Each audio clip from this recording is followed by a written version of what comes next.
again, for those who just joined, I am the team leader here at Keller Williams Legacy in Baltimore, Maryland. Really, the suburb is Towson. I hold a market center that has roughly about 310 agents in it. We are one of the largest, one of the most diverse market centers that we have in the state. We have agents who cover all scopes of business. So a fortunate part that I get to see in this business is I get to have conversations with many agents as they come into the market center, as they're growing their business, as they're developing. And I can really tie in our conversation that we're having tonight, which is setting the goals that matter, into how they've been successful, how they've built businesses, and how they continue to grow, and what they have in future and what's in store. So this is going to be that key. This is going to be that thing. If we look for that magic sauce, that secret thing that people use as their motivators to go forward, it comes from this class. So I want to ask a few questions first. So before we jump in and dig into the material today, is there anything in particular that anyone would want to address or go through or find out with today's class?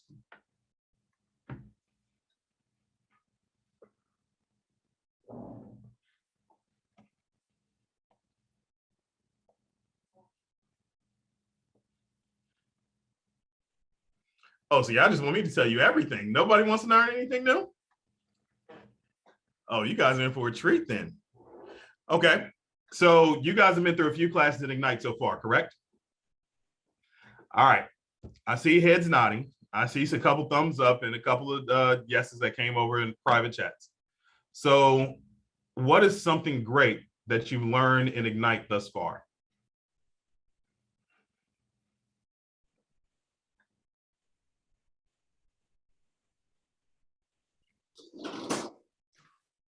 I would say that I think it's 19 touches to connect and 36, 19 to something, 19 and 36. I think it's 19 touches to connect and 36 to convert or something like that. Thank you, Mariah. What about that resonates with you? It resonates because, again, it's about building a relationship. So you don't build a relationship just reaching out to someone, like, even if you might have that genuine conversation, but it takes time. Basically, that's what it is. So this is not what we're doing today. Is not necessarily going to be, become profitable tomorrow or a week from now, 2 months from now, but it's about building a long-term relationship. So it gets us into kind of that habit of just continuously reaching out and seeing if there's anything that you can assist with, whether it be from a real estate, more so from a real estate standpoint, but also you're building a relationship. So they might need you on something else that you might be able to assist them with. But again, it's about longevity. Yes, absolutely. Thank you. Gemma, time blocking every day is vital. I agree. Has anyone started to set their schedule to time block, to Gemma's point?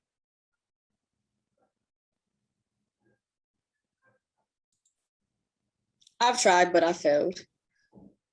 How so?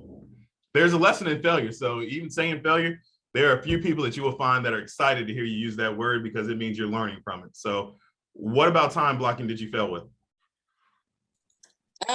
I just feel like I have so many things going on. I'm also a dual agent. So, sometimes you think that you have a schedule, obviously you know what you have planned, but then, in my case, I might be like, oh, we have a meeting. I'm like, no, I blocked that off for something else. So sometimes it's hard for me to be like, okay, I couldn't do it this time, to come back to it and do it at a later time. So I failed, but I'm trying to get into, I guess, more so of a mindset thing. Like, it's mind over matter. And if it didn't happen at this time, change your schedule around, do it at a later time, or get up earlier and you could work on some other things. So. So question to that, with the things that come and disrupt our schedule, disrupt what we have for a time block, are you tracking what those items are to know, one, the frequency of which it hits, but then two, is that something you should be time blocking for as well? I guess I don't necessarily track it, which I guess is obviously important. So I guess I need to work on tracking, not just time blocking, but also tracking those things that are interrupting what I'm setting out to do. Okay. And let's see, Anissa, I started blocking only the things I've already been doing every single day. That's very key, very key. So now you have a structure to things that you've been doing that are productive for you, which is phenomenal. Catherine, you mentioned lead generate, do things you love and are passionate about. I absolutely love that. Catherine, are you in a position where you can unmute and talk for a few moments?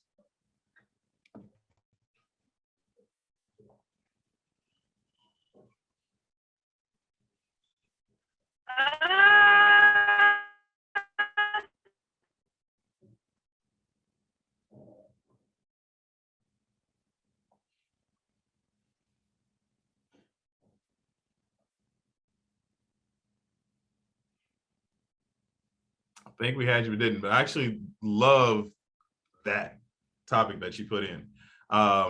Lead generate, doing things you love and that are passionate about.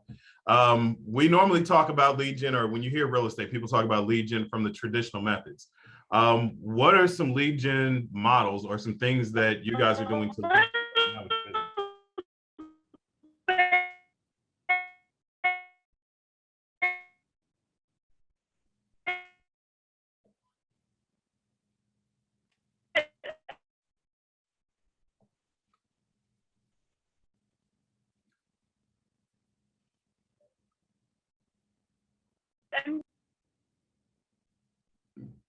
cutting in and out on us? We didn't catch that one.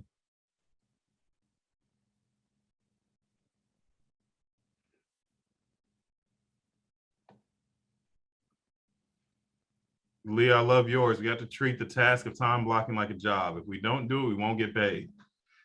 I think that's a great statement. It's what builds your business. It's what builds your foundation to go forward. That's awesome. That is awesome. So with real estate, what are some of the opportunities that you guys see that you can build for your career right now? So what does the opportunity of real estate mean to you? And I'm interactive, so I'm going to be asking and asking questions throughout the day. So call and response, anything that you want to give. This only works when we work together. So we feel that real estate is going to be an opportunity for us to generate generational wealth. We want passive income in order to be able to retire from our federal jobs early, and then hopefully, take this into later years if we need to, or just have enough investments built up that we have a passive income to live off of. So that's really what our main goal is, getting into real estate. Thank you, Amanda. That's awesome. Creating that passive income and creating wealth, how does that change your life if you're able to do those things? We can do more of what we love and what we want to do. We want to travel more. We want to set up, college funds for our children. They're 1 and 3 years old right now, so we've got a little time, but we want to make sure that they don't face the same struggles that we did starting out as millennials graduating in the 2008, 2009 era. So key. Provide an opportunity that they wouldn't, or that we didn't have, changing their careers. I think it excites me. So one of the goals that I have, and it fits right in with what you mentioned, I have a long-term goal that my children never have to work for anyone else. So just that goal in itself creates so much. So one, I need to make sure that I have a business built that they can work for myself or for my wife. We've started those, but then we need to have multiple that gives them opportunities to pick and choose, because I want them to develop their own path. So I don't want to have it just so keyhole where they can only follow in my path as, being a real estate agent, or being a director, or working inside of a corporation, or working as a physical therapist in my wife's clinic. But I want to have multiple avenues that they can choose and figure out where their passion lies. So for me, that's a huge goal. So I agree with yours of creating different opportunities for them that we didn't have. That's phenomenal for me. So what's great about that, and I'm going to share my screen here. Financial freedom, generating sources of income to cover my expenses. Absolutely. Absolutely. Thanks, George. Good to see you, by the way, George. So our class. So setting goals that matter. This fits right in with the goals that you mentioned and the things that we just said as to creating generational wealth, providing different opportunities. These are huge, huge options for us to be able to grow and develop. So if we're setting the proper goals, this will help us along our journey to get there. So I'm sure you guys have seen this slide in Ignite thus far, right? So I'll ask the question, what are the 2 things that successful real estate agents do every day? They grow their business and they run their business. Absolutely. Absolutely. So, this is the key. This is the guide, right? So as we look at the activities that are listed, right? We know everything from dealing with listings, showing houses, negotiating contracts, transaction management, vendor management. Today, setting goals, the compliance and risk, attending trainings, getting coaching, managing money, all these things. When we talk about time blocking, there's a lot on this list. So we're time blocking now. How do we get all of those things in there? Or better yet, if we're not getting all those things in there, what is really key on this list to get us to our goal?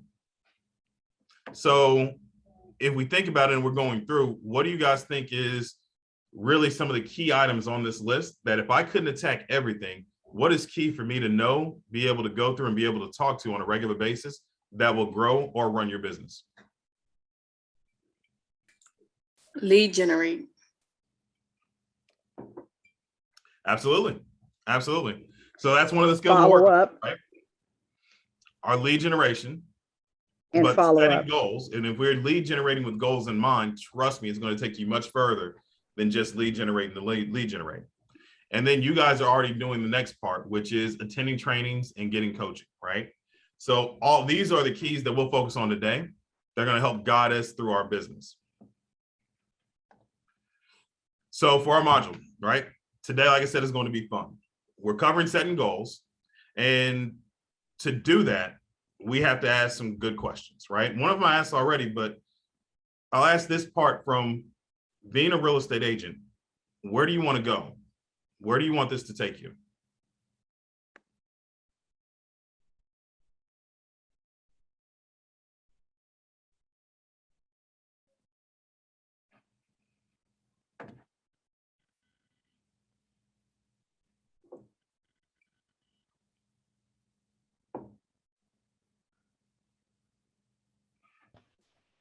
Anyone? Where do you think real estate, where do you want your real estate career to take you? Where do you want it to do? We know we heard from Amanda mentioning creating generational wealth for kids, but where do you want this to take you? I would like for this to take me to a point where I no longer have to work a traditional 9-to-5. Want to build my own brand. Okay. No longer working the traditional 9-to-5. I like that. Very good. Thank you, Leslie. Anyone else?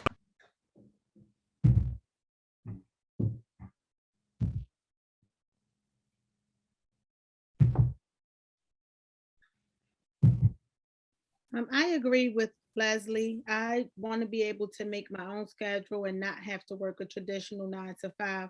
I will also like the opportunities presented as an agent to afford me to be able to become an investor as well.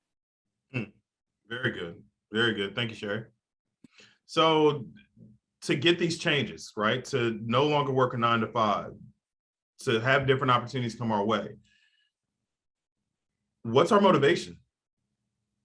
What's your motivation that fuels you? What motivated you to not just get to the class today, but get your real estate license and then get to this point?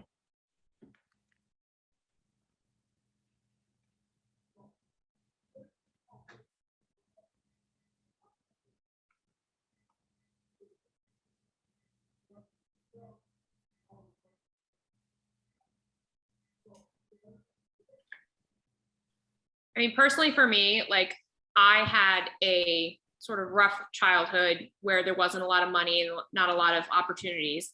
And one of my motivating factors behind me taking on a second career and a second source of income is to, one, never see that myself again, and two, make sure that my children never see that. That's key. As a motivating factor, that is phenomenal. Thank you again, Amanda. So when you have your career and this passion tied to something that motivates you, it's real, right? It makes the goals achievable and attainable. And honestly, it gives you that passion that fuels you to go forward to make everything achievable. And I think having that, understanding what your motivation is, your why, right? Sometimes you'll hear us say your big why. Understanding what that is, that drives you. You know, I talk about the 300 plus agents that I talk to, and I'm talking to more almost every day because we're growing a market center. But we get to ask that question about what's your reason for being here? What's your motivation? And a lot of times it's in a one-on-one setting where people are mentioning some of the difficulties they had growing up or some difficulties they're facing right now and what this means to have an opportunity to change their life. So that is a key. And as we talk about and we go through today, we're going to dig out some of those things. We're going to use that and we're going to line it up so you know and you can have that as your driving force to fuel your career as you go forward.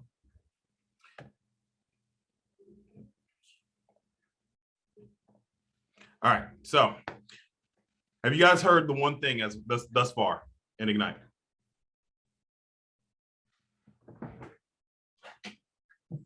So the one thing is a book written by Gary Keller and Jay Papasan, right? From this book, it talks about the structure necessary to achieve your goals. Oops, all my books just fell. To achieve your goal and to get to what you desire in life. This book is phenomenal as a benchmark, as a guide to understanding how those goals will get you there. If you don't have a copy, if you're inside of a KW, you can go to your team leader, go to your productivity coach, ask them for a copy of the book. We'll be happy to give you one just so you can understand, you can read and get the same knowledge that we have that's key to our business and what we do as we go forward. One of the phrases and quotes from the one thing we have on the screen, would anyone mind reading for me and going through the quote?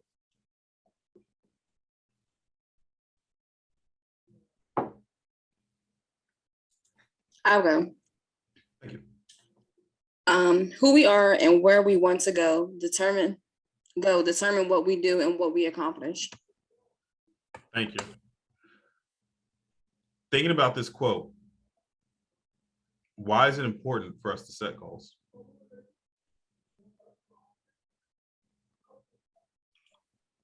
Because I guess if you don't have goals, you don't know what you're working towards. Correct. And if we think about this quote, I love reading a quote on one side and then flipping it around, right? So the opposite of this quote is true as well, right?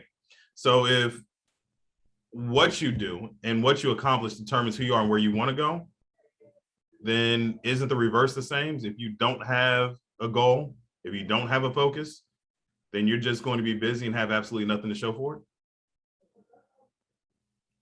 I mean, if we think about what we do here at Keller Williams, our purpose is we want to create careers worth having, build businesses that are worth owning. We want lives that are worth living. We want experience that are worth just giving, right? And we want to build legacies that we can leave. None of those things just happen automatically, right? We get there because setting goals matters, and it means that the work that we do matters, right? And when our work matters, we tend to do more of it and we tend to do it well. So part of achieving the goals is the hard work that goes into it. And I'm pretty sure we can all agree that, effort, energy, you have to put hard work in to get whatever desired result that you want, right? So we look at the graph that's here. What else is important when it comes to setting and meeting your goals?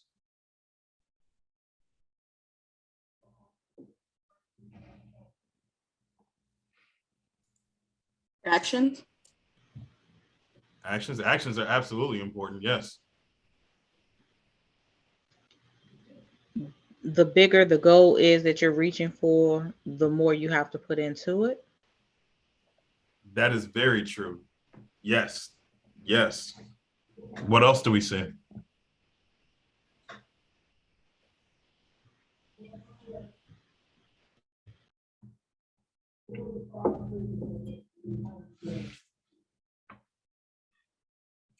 Vertical access.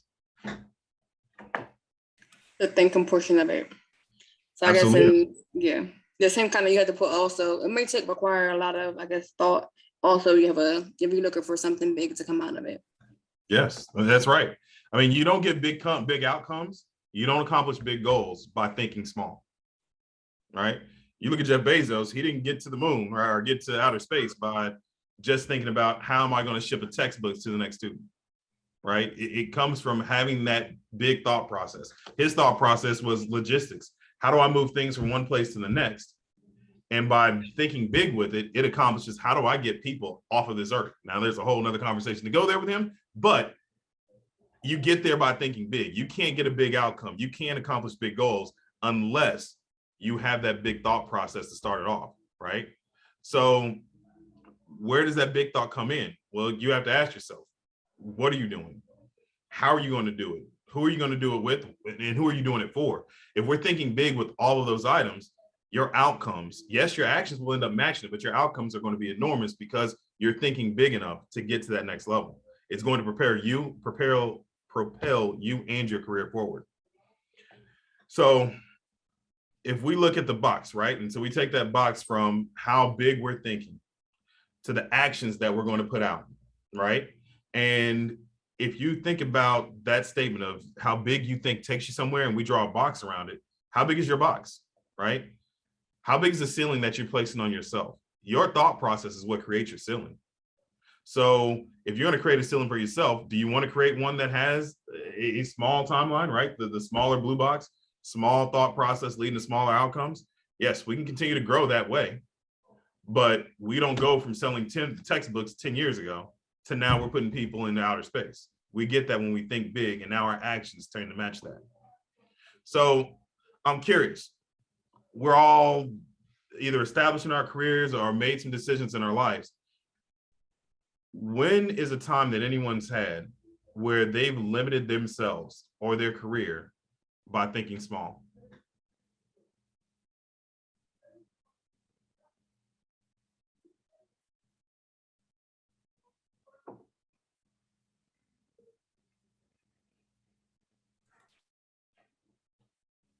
We're family. It's okay to share. Oops, sorry about that.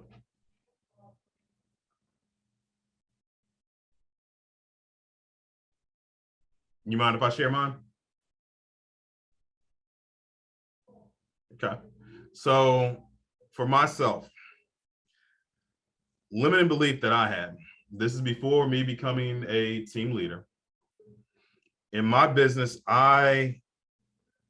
it's a humbling thought, and I still struggle with it, and I still work through it. And I set my goals to try to get better every day. But I honestly believe that no one would ever want to hear what I had to say. All right. Now, was it true? No, I have a team in the market center right now who's begging for me to come out of this training to go talk to them because they want me to teach. They want me to do more, right? I get paid to travel to talk and teach, but it's still a fear that I had in my mind that no one would want to be there. And so now I changed my thought process. I actually changed my thought process to say, what do I need to do to have someone pay me to talk? And in that thought process, not only do they pay me, but travel and fly me across the country to get there. So now I changed my thought process from just having this one-on-one interaction with someone who I'm not sure if they're going to trust me, if they're going to listen to me and go there, to now, hey, actually, my wife was just trying to text me my itinerary right now for me to fly to California to speak to a market center there. So it happens, but it doesn't get there unless we elevate our thought process and our thinking, right? And the reality is, if you're new in this industry, you tend to limit yourself right away, right? We start saying things like, all right, I'm not really ready to call my sphere. I don't know what I'm talking about yet, so I don't want them not to believe in me, right? We don't know what to do on a contract, so I'm not really ready to go forward with it. Or honestly, what I hear a lot is, I just don't know what to do and I don't know where to get started. So you just kind of float around hoping someone takes you under their wing, right? All of these things are there, but they're just limiting beliefs that we have that's preventing us from thinking big about what goal we have, what objective we want to accomplish, and where we want to get in the future, in the destiny that we behold, that we control. So I want to take some time. We're going to do an activity, right? And we're really going to work on, and I'm going to tell you, everyone, get prepared to share, right? I talk a lot. People pay me to talk, but I don't like to hear myself talk. So get prepared to share. We're going to do an activity that's going to help everyone envision their big life, right? And you're going to get a vision. And once you have it in place, it's going to make it easier for you to share, easier for you to understand, easier for you to have the goals that will bring you closer to this big life, right? And we're going to work through and we'll talk about what you can do and how you're going to reach them, right? So in the participant guide that you guys were emailed before, and I put it into the chat once we started, you guys want to turn to page 3 of this participant guide. If you don't have one printed out, then you can grab a large sheet of paper, and what you will draw out is essentially the rectangles that you see on the slide. You want at least 5 of the rectangles.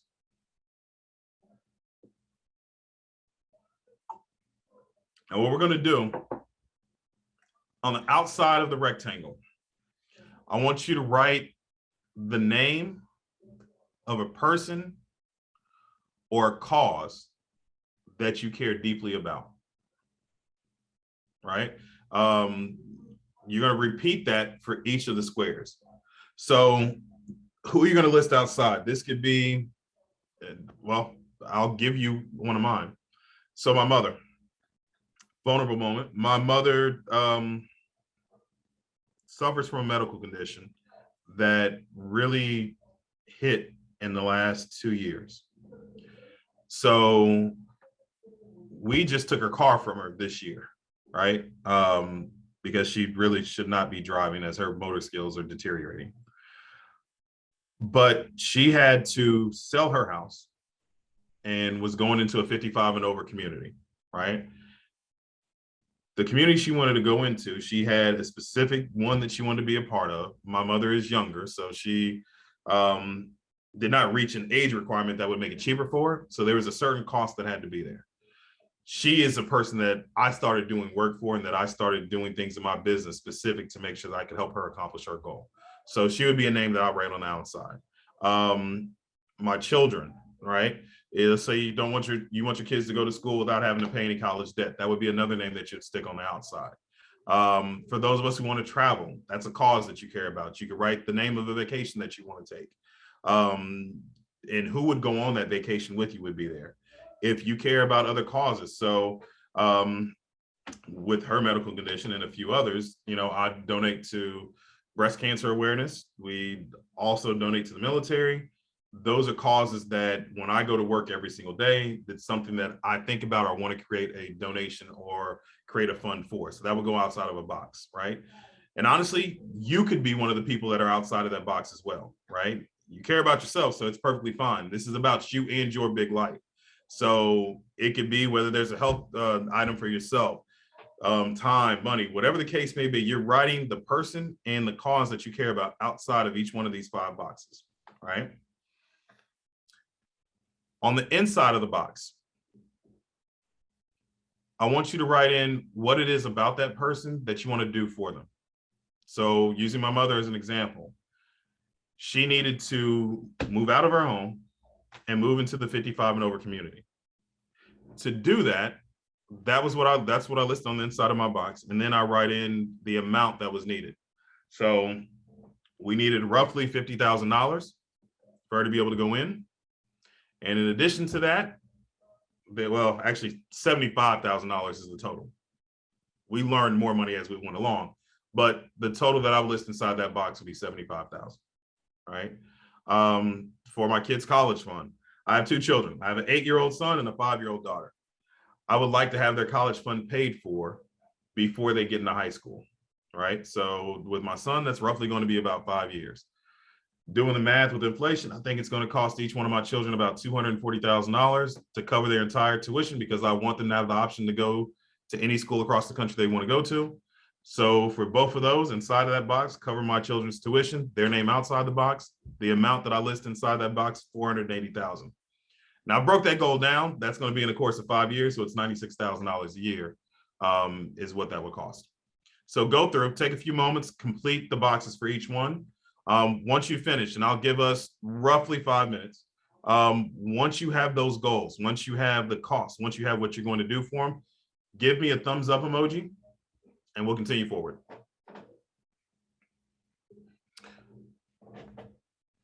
All right, so if we have an amount inside of the 5 boxes, that center circle, all we're going to do is we're going to add in what the amount from all of the 5 boxes. So you can see for you to live your big life, for you to achieve the goals that you want that can affect each of the people that you have outside of that circle. You can see the total cost that's there.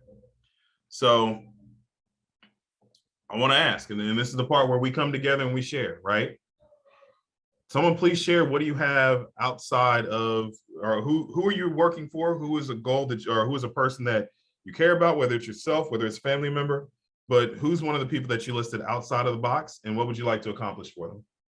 Outside of the box, and what would you like to accomplish for them? Hi, this is Maritza. I want to help my grandchildren with their education. Thank you. How much would it cost for you to do that? Thank you. How much would it cost for you to do that? I think about at least $50,000. 50,000? Thank you, Maritza. We'll get you there. Yes. You're in the career that it will happen. We'll get you there. You're in the career that it will happen. How you doing? I would like to go. So I put myself. I like to go. So Yeah, I put myself there, and one of my goals is financial freedom. And in order for me to get there, it would cost for me to pay off my college loan. $30,000. Okay. So just to, and we got a little bit of feedback. So thank you, George. For you to reach your goal of financial freedom, to be able to purchase a home, said you need about $30,000. Awesome. Thank you for sharing. You'll get there. I've met with you. I know the passion and the drive. You're going to get there.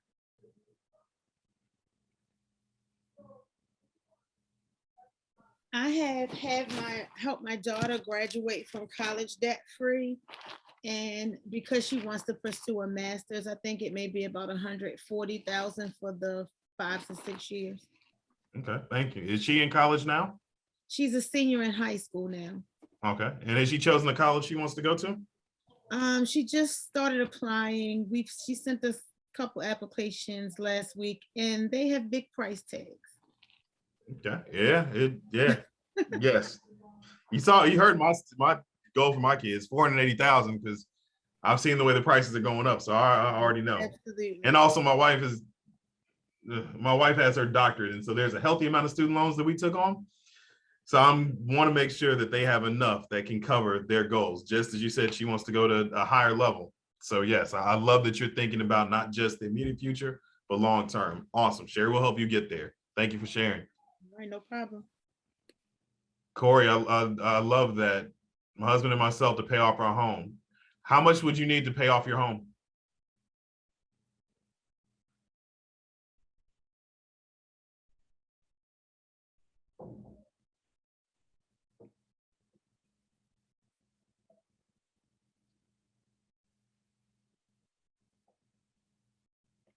$170,000. Okay. It's realistic in our career. Gemma, you want to donate to schools and hospitals in your island home. Which island are you from? And how much do we need to donate?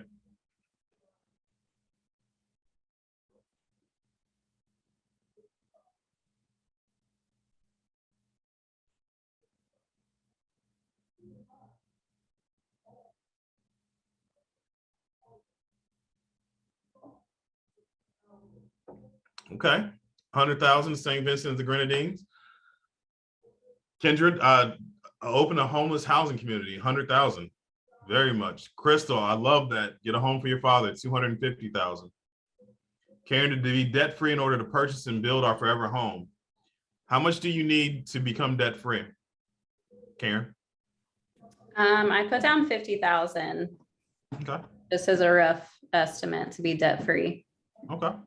And then to purchase and build your forever home, how much do you think you need for that? I put down 400,000. Okay. I like it. I like it. So I'm going to share something with you. The meeting I had before coming into this, to come to teach this class, was with one of the agents in my market center. The amount of volume that they do, he should net it'll be a little bit less. So he'll gross $1 million. Actually, he'll gross probably 2.1 million. Now he has a larger business.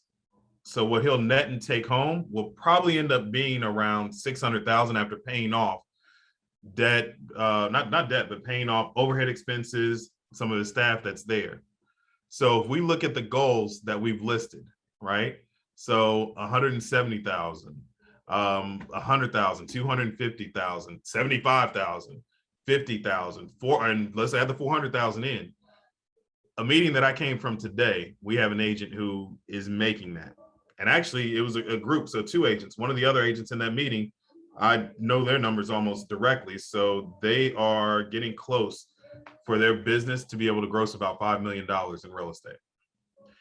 How long have they both been in business? One has been in business, yes, that's on an annual basis. One has been in business for roughly 6 years. The other has been in business for, no, he's been in business for 18 years, and this is the $5 million GCI producer. And he just had breakthroughs to get him to that level. The reason he had those breakthroughs is because he changed some of the things in his big life, which he set larger goals because he kept achieving the same goals over and over again. And with the larger goals, it enabled him to double his business in 1 year. So he went from a $2 million or $2.5 million producer to $5 million in the last year because he increased his thought process and his goals. But yes, as we look at the items that are listed, Katrina, I like that. Thank you. As we look at our goals that are listed, these are achievable. We can accomplish these goals. So more interaction from what we've gone through and what we've listed. And as you went through to put your goals down on paper, people that you want to work for, what are some of the takeaways that you have, or the ahas, agent helping agents? What have you learned, or what did you realize when you're writing down these goals?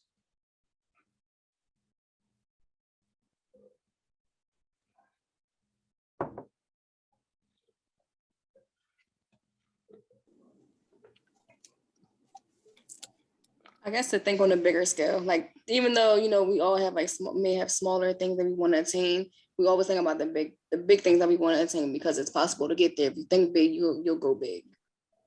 Absolutely, Cindy, you hit the nail right on the head. That it's possible.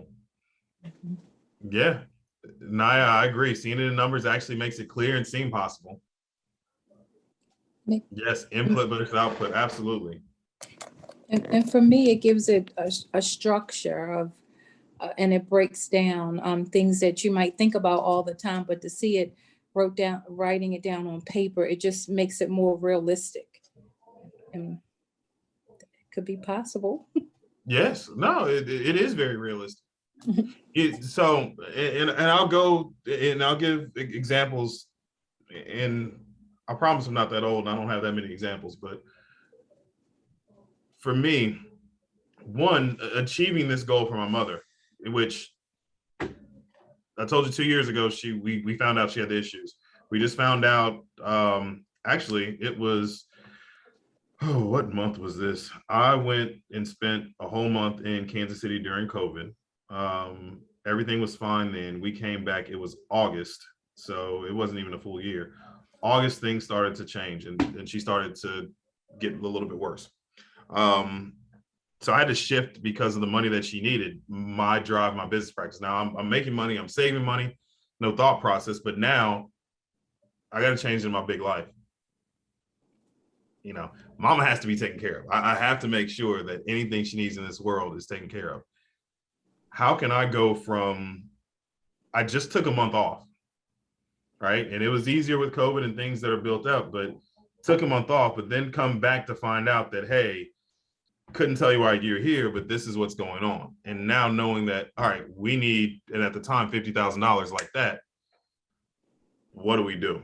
Do I just jump right into savings and do it? Or do I have an opportunity within this business? What can I set as a goal, and how can I accomplish it? What can I work towards? And it was literally a 3-month window of, by September is roughly when everything needed to be done. And I went back, well, there's a few steps that happen in this process. So through the course of the year, we had to negotiate, find out different things, find out could she be eligible. From the time frame that it was a green light on everything's a go, that was the end of June. And roughly by the end of August, she needed to have all the funds. It was done, it was accomplished, and the actual total goal ended up being 75,000. But because writing it down, letting me see what that goal is, it becomes achievable. But not only does it become achievable, and this is something we'll talk about as we go forward, as I am doing my Legion activities, as I am waking up every morning, as I am thinking about what do I have to do today, the one thought that kept resonating in my brain was, my mother's going to be taken care of. I am doing this for her. I am making sure that my mother has nothing that she needs to want for based upon her goals. That's what set me up.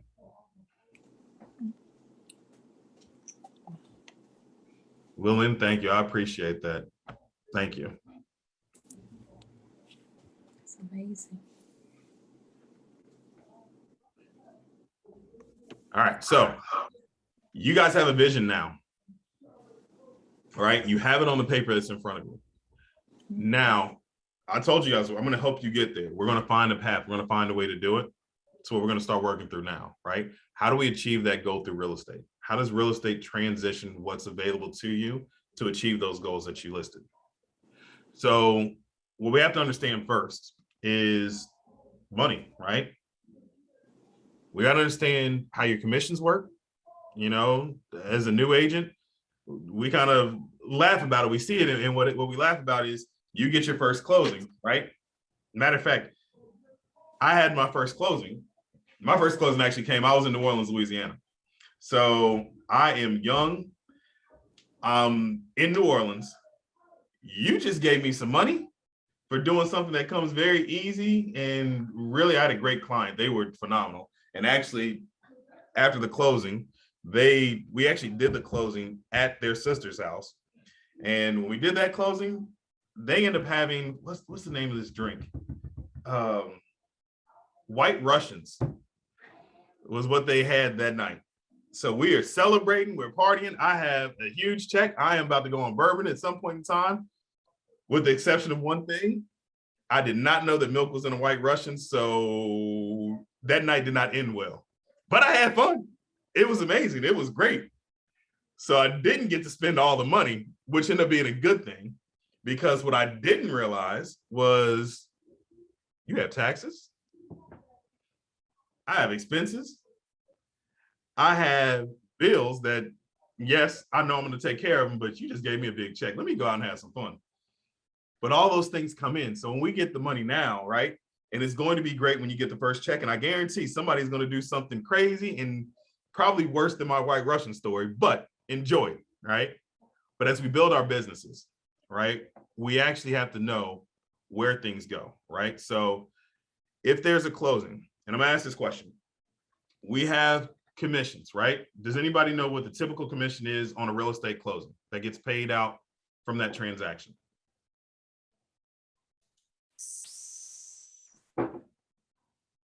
6, okay. Yeah, you were there. Go and say it. So 6%, right? So 6% is typically the amount that off of a real estate transaction, the commissions are paid. How is that split? It's 2.5% to the buyer's agent and 3.5% to the seller's agent. Yep. So you're going to have money that's split between each side. So sake of argument, we're going to say that it's split 50-50, right? But you're right. The buyer side gets a portion, the seller side gets a portion, right? Usually it's going to be like a 60-40 split, but for sake of arguments, we're going to say 50-50, right? And let's say in this situation, we only got 5% commission, 2.5 on one, 2.5 on the other, right? So once you have your commission, for argument's sake, first person to answer, this is the side we're going to be on. Do we want to be on the buyer side or the seller side? Seller. Seller. Seller. All right. So we're on the seller side. You get your commission. That check comes in. What happens with your commission that you receive? You gotta pay fees. Pay the broker. There you go. So about a third of the funds that you receive will now go to the broker, right?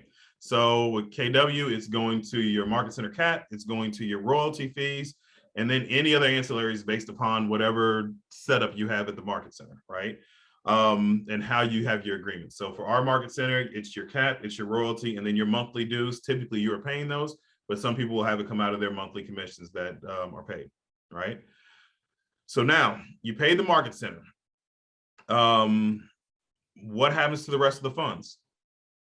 Is it all yours, or where do those funds go? What do we do then? What comes out next?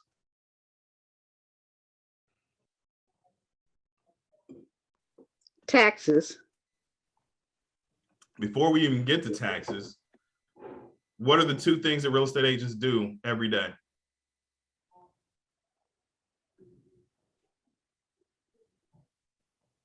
Legion. Grow and run. There you go, Mariah. Grow and run their business, right?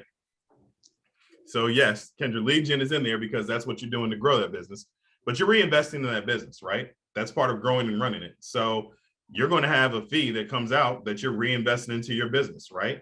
So your business expenses that were hit that you had to pay for to get that transaction, you're reimbursing yourself, gas, car, signage that you have, you're basically recovering those funds, right? Or paying for those funds for the next transaction. So now you get your share, right? And Larry, that is true. There are team splits that are there. So the team splits, we would consider that going towards your market center or your cost to sell items, right? Your transaction fee, Cindy, your transaction fee will go in that item, which is just what we mentioned, which is, you know, your cost of doing business at that moment, your operational expenses. But now the market center has theirs. If you're on a team, the team has theirs. You've reinvested back into your business. Now that you have your share, and somebody just gave this answer, what comes out next? The taxes. The taxes. Absolutely One right. second. So But now I taxes- go back to me drinking my White Russians and running around on Bourbon Street like I'm a fool.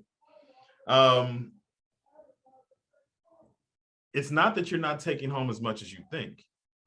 It's you have to be prepared to know that, one, you're investing in yourself. You're investing in your business. So while you may get in the average commission in our market center that gets an agent will bring in is roughly about $9,200, right? But out of $9,200, there are things that are going to come out and things that you have to reinvest in your business. So knowing this and seeing this laid out in front of us, what are some thoughts that you guys have as we've seen this?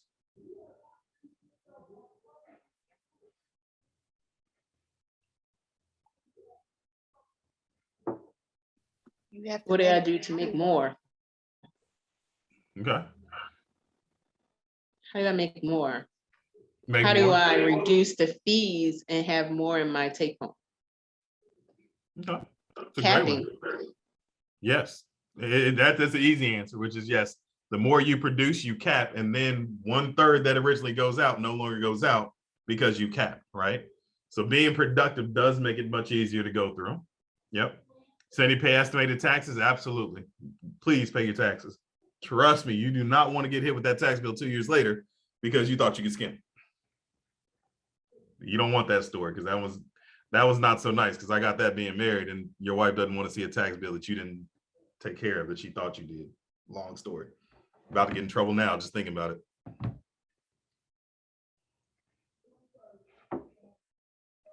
So the big thing that I see is we run a business, right? And as you run a business, there are costs associated with that.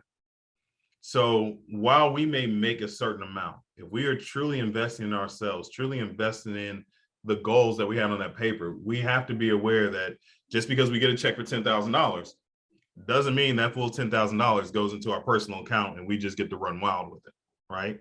We got to take that money, reinvest into ourselves, because how do we get to be a capper?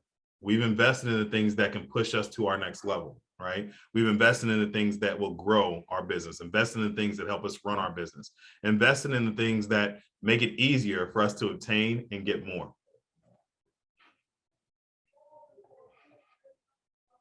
Sorry, I'm looking in 3 different directions because I have 3 different monitors. And the way that I thought this was set up is not the way that it's actually set up. So now I'm just figuring it out as we go along. So my apologies if you see me break my neck to go to the next screen. All right, so I put some examples up, right? So I mentioned the averages from my market center. And as we talk about numbers, we get to see them, all right? So we're going to walk through an activity together. If you're not in my market center, then there's a couple things that you'll want to work through and that you'll want to know, right? If you don't know it, we'll use the numbers that's listed on the slide. Those numbers are going to be what's the average price point in your market center and what's the average commission amount. So in my market center, the actual price point is 351,000. The actual commission amount is roughly 92.50. We just did transmittal, so it's fresh in my mind. But for argument's sake, if you don't know your average sales price, your average commission, we can use what's on the screen. 300,000, 9,000 is the average commission, right? So if you have this information, this will help you as you goal set and as you plan to go forward, right? It gives you some tools and some knowledge that we'll be able to use as we're going to build out our activity, right? So now we're going to work on the cost. So we said about a third is going to come out of our original commission, and that third is going to come out to the market center. It's going to come out for the Keller Williams cap that we pay. So now we want to see what these numbers look like, right?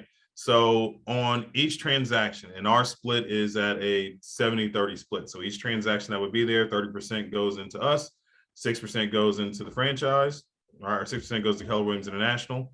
The total amount that you have for that year is going to be roughly $26,000. This is also called your cost of sale. As I mentioned, a cost of sale items. Does anyone know exactly what I mean when I say cost of sale?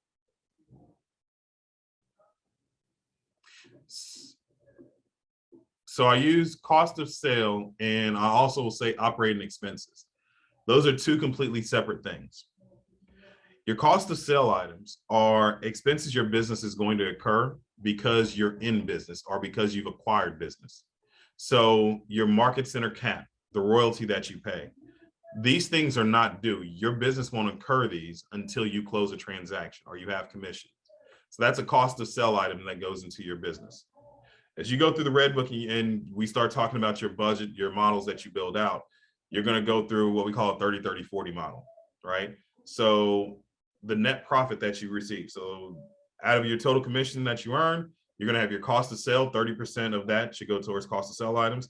30% should go towards your operating expenses. Your operating expenses are the fees that your business incurs, whether you're doing transactions or not, right? So if you have an admin, if you have Zillow that you're spending money towards, if you are hosting a BNI clinic and you're paying for those lunches every Tuesday, right? Those are things that are operational expenses for your business that you're going to incur those costs, whether you close a transaction or not, right? So in our model, it would say 30% should go towards that. And then as we go down, that would leave you with 40%, which is your net income. I know we're talking numbers. It gets crazy, right? I'll try to break it down, right? But I actually enjoy numbers, and believe it or not, I got a little bit of nerd in me, and I got spreadsheets that I keep up on a regular basis to run through these things. So if I go too fast, let me know. If I talk too much, let me know. But our cost of sell items, the cap you pay to your market center, the royalty that's paid. So in my market center, that total cost of sale will be $26,000. So that would be your cost of sell over 12 months. What we're going to look at now is how this breaks down and how we go into goals, right? So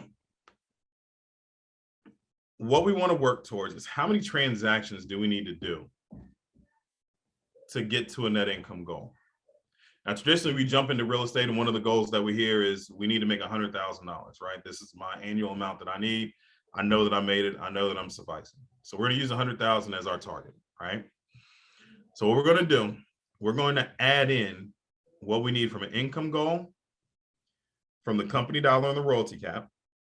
We're also going to add in our business expenses, right? So what does that give us on line D? What would be our total GCI that we would need to earn?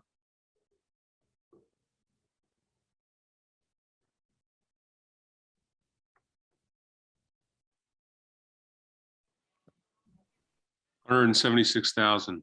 Boom, there you go. So do we know what GCI is?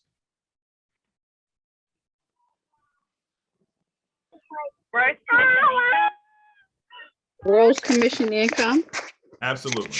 So your gross commission income, if we go back to that dollar bill, your gross commission income is the commission that you earn prior to anything coming out, prior to the market center getting theirs, prior to your taxes, prior to anything else.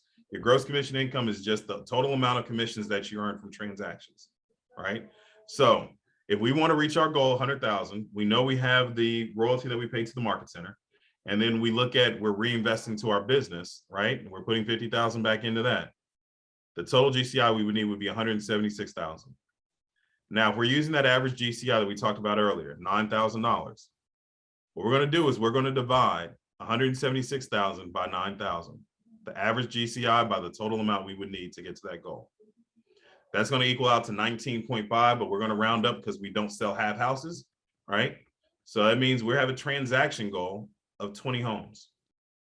Now we think about coming into real estate, we're not even talking about 2 deals a month. We're talking about 20 homes, right? 20 transactions will get us to our net income goal that we want. All right, so I'm gonna pause there. Does that make sense? Are there questions, and what do we see with this information? That makes sense.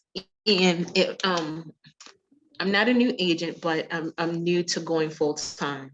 And I decided maybe about 2 weeks ago, I was having a conversation with another agent that used to be part of Keller Williams, and now he's not. And I was like, for 2022, like my goal is 150,000. And he was like, Kendra, that's impossible. And I was like, well, what am I doing this for? Like, that's crazy.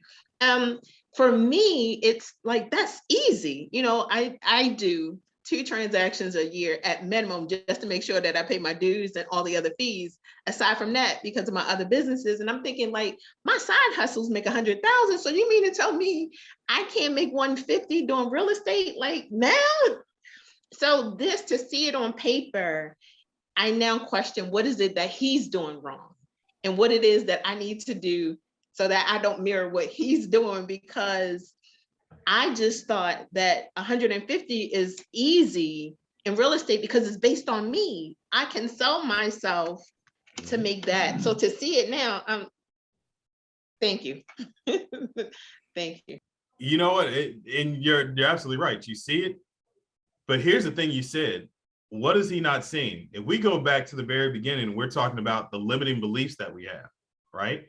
That's what he doesn't see. He sees his limiting beliefs, right? If he was thinking about real estate and we go back to what we think about,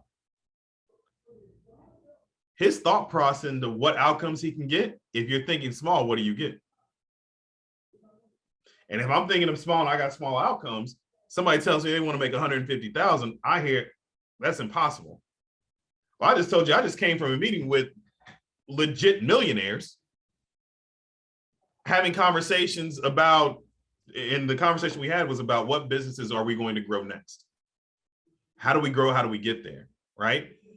And so when you don't have those conversations or your thought process isn't letting you see the future, then yeah, you're going to get the small outcomes. You're not going to get the results that you want. So yeah, that's the big thing. And that's a great takeaway is now that I see it, it's achievable. It's doable. Right? And if you're working at it full time, now it's your effort. Now it's your effort going forward to make sure that you're going to get the results that you want to have in this industry. I don't think you realize how great of a statement that was and how much that hit home. But we think about those limiting beliefs. That's what's hitting him. That's what's stopping him from getting to his next level, right? But seeing what it takes to get there, what it takes to get basically to the goal that we have. And mind you, I listed the business expenses at $50,000, right? If you are new in this business or you are fresh, are starting as a dual career, you are involved as now I'm going full time. What are some of the business expenses that you think you're going to run into?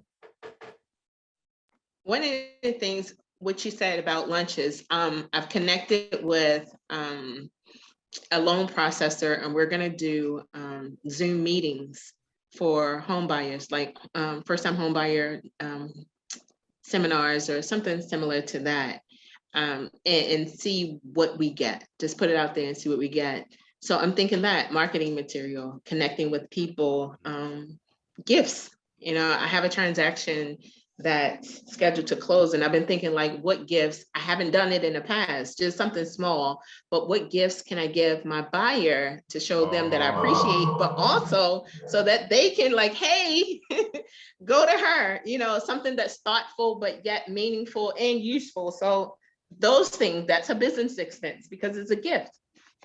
Yes. Great lead gen strategy. Awesome lead gen strategy. In regards to in the lead gen strategy, the home buying seminars, yes, that's a lead gen strategy. That's a lot of context that you have immediately.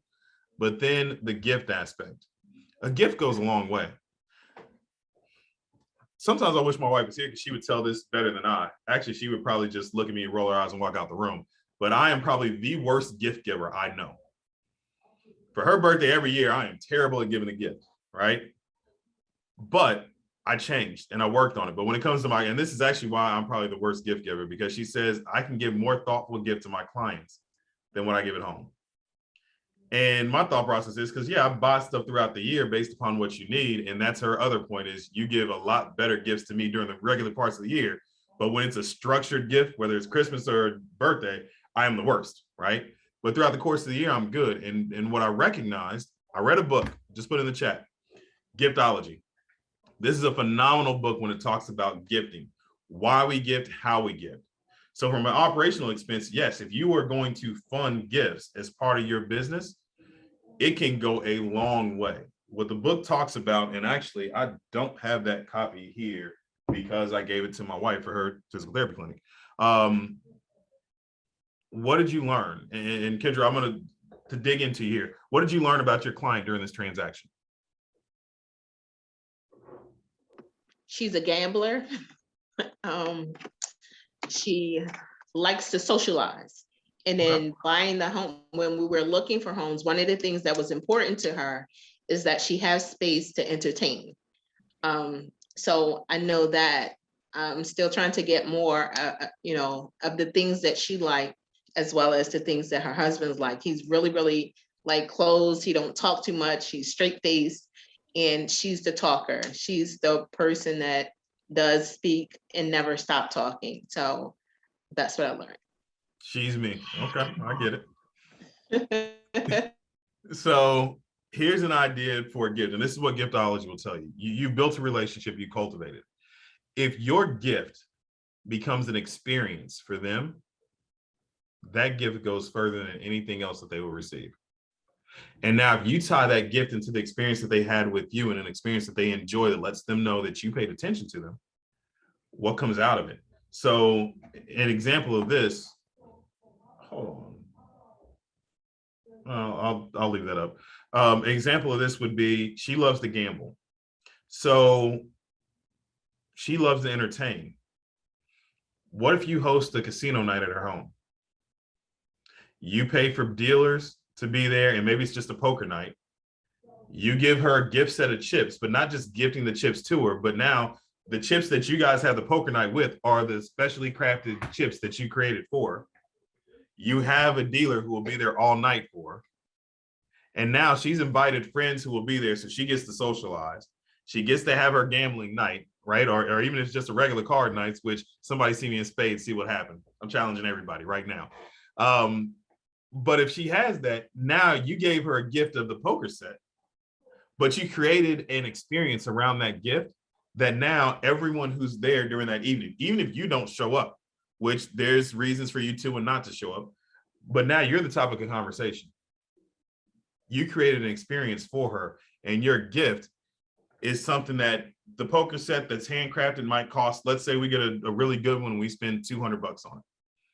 And now we hire somebody to be a dealer, and that person is going to charge us for the entire night another $200. You give her a $400 gift. And if she's playing poker with 5 people who are there, who see your name on every chip that they go through, how far does that gift go for you? And yes, it cultivates and gets business, but is that not thoughtful to her? Is that not showing you appreciated her? So I love that idea. And so now as we talk about our operating expenses, right, and our business expenses, if that is how thoughtful and purposeful we're going to be with our gifts, if you build out a budget, then yes, you do want to put things together and put a budget together to say, yes, part of what I make on each deal, I'm going to set aside to make for gifts, right? And go from there. Thank you, Karen. It comes from listening and being in this, but it's really just what we do, right? We're paying attention, we're observant. You pick that out. And because you knew what she likes, it makes it easy to kind of go through and find a gift. But that's something unique. And I have another great closing gift. Sometimes it's the small things that matter. This is a Lego set. I'm a builder. I enjoy building. I enjoy challenges.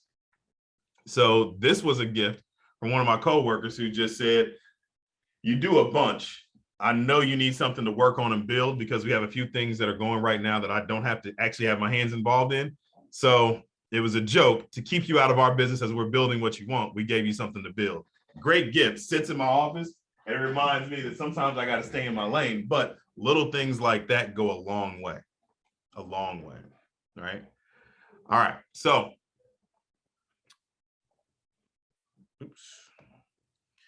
the goals that we have set, right? You have command, and inside of command, it lets you input your goals, right? What we just went through, right? On the previous slide, it lets you input the goals that you have from a net income goal, right? From the cap that you have from a market center, from the royalty cap, what you anticipate on having as business expenses. It puts that all inside of command to give you what your total GCI goal is. So you can now break down and know how many transactions that you need, right? All right, I'm gonna ask this question. Does everyone know how to, one, get into command? Does everyone know where to go to find their goals in command? Or did you know that there were goals that you can put in command? All right, so we got an activity we're gonna go through. We're going to log into command so you can see where to put your goals and where to input the goals, all right? So, all right, I'll have everybody, and I'm gonna share my screen and I'll go into it. All right, so now that we're in command, you're gonna go down to your reports tab. And to mind you, this is the Market Center command, so I don't have everything listed in here that goes through mine. And if I log out, I'm afraid I wouldn't be able to get back in. So when you come into the reports tab, you want to go to the top middle, and we're going to click on our goals.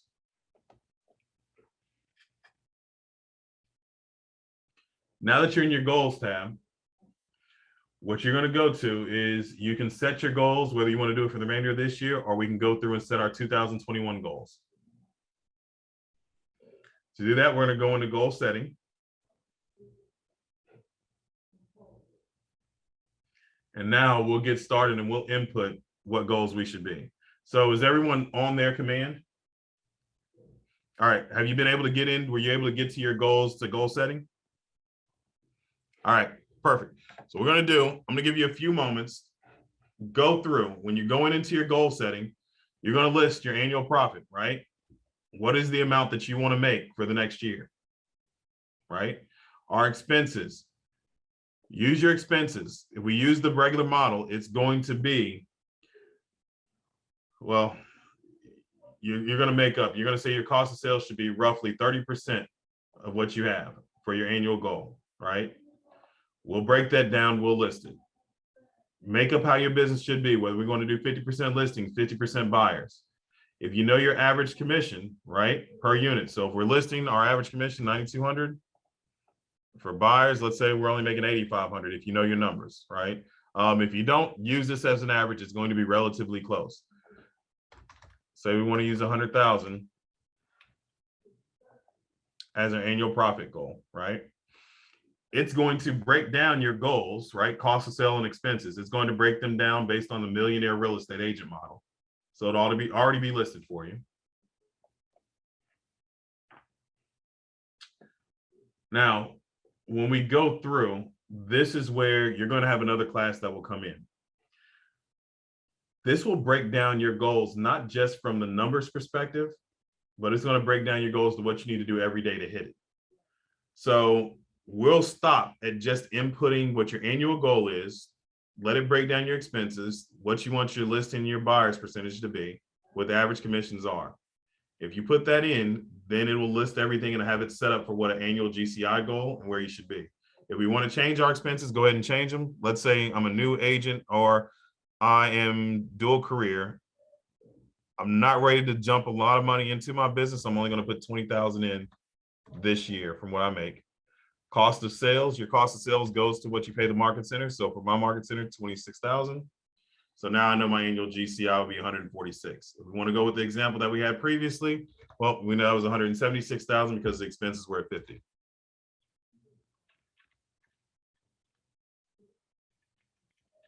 And I'll say 20,000 because I am not sure what I'm spending money in, but I know I'm going to spend some this year. This will give you your goal that you will have listed. After you put your goal in, go to next, hit save, continue, and then we're going to go back and back out because there's some things that you'll do later on inside of Ignite that you'll be able to build out the rest of your goals. But this gives you this will give you your annual goal amount.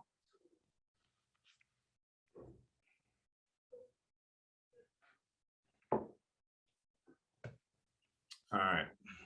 And question, what screen do you guys see right now?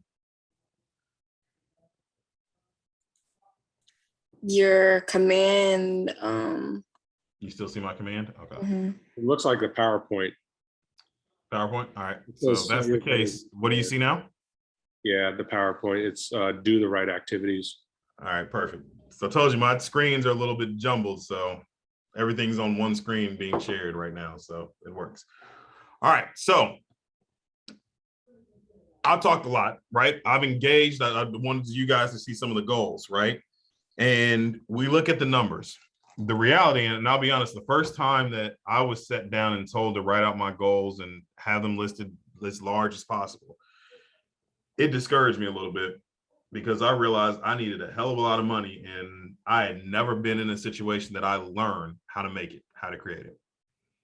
And I was confused. I didn't know what to do. I didn't know how I was going to achieve these goals that everyone says are so achievable, that are so realistic and so in front of me. I had no idea just how to get there. So I understand that thought process. And the point of today is not for us to be discouraged, but to be energized, to see what's in front of us. But to get there, we have to understand a few things, right? So how many people have heard of the 80-20 principle?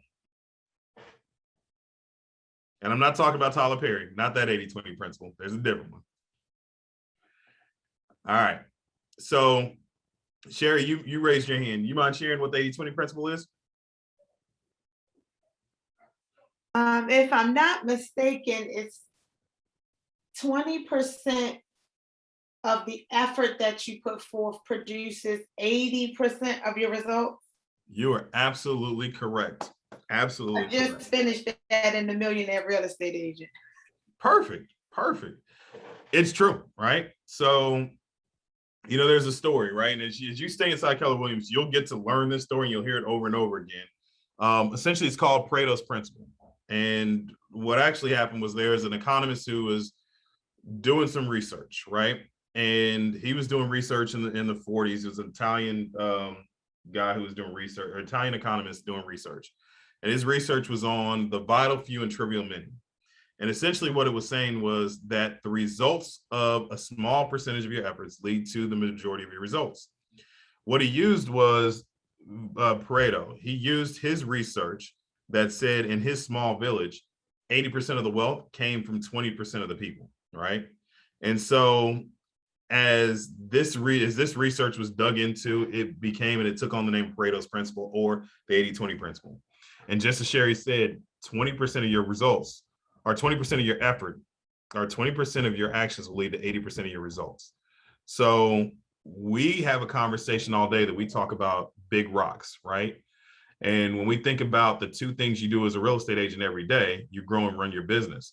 So if running your business and growing that business are tasks and rocks that you accomplish, what would be your big rocks? What would be the big items that you would need to accomplish?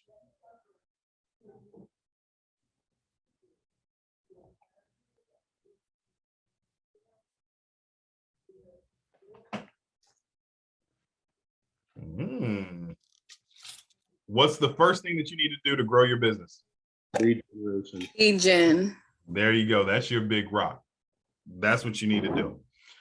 I'm going to show something here. This is going to be, well, I'm going to try to show something. Hold on one second. Let's see if we can get here. I need to stop sharing. And let's change my camera here for a second. All right. So in front of me, I have a jar. This jar represents the tasks that we have to do on a day-to-day basis, right? So these are all the items that we go through that run our business, right? We go from running our business to adding in items that are tasks, right?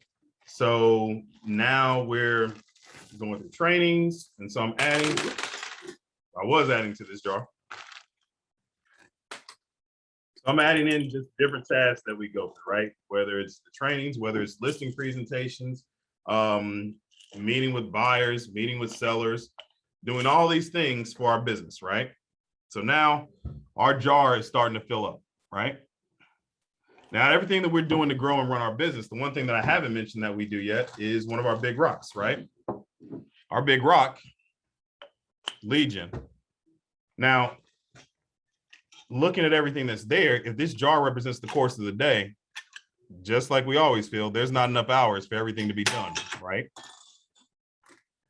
But if we take that 80-20 principle and we do things a little bit differently, if we focus on our big rocks first, then we handle some of those big tasks and opportunities that we need to take care of, right? We focus on those things. Now, when it comes to the everyday task of growing and running our business,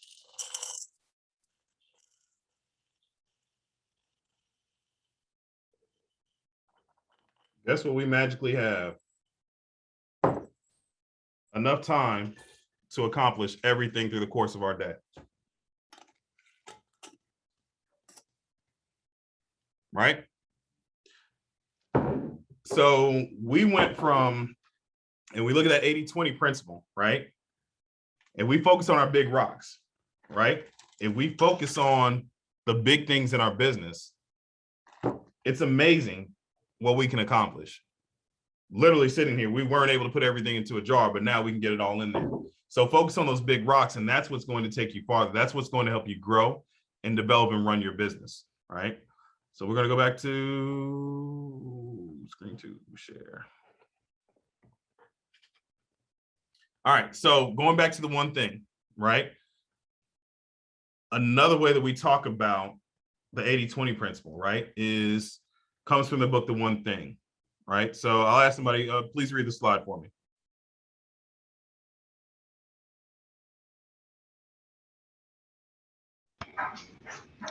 What is the one thing you can do right now that would make everything else easier or unnecessary?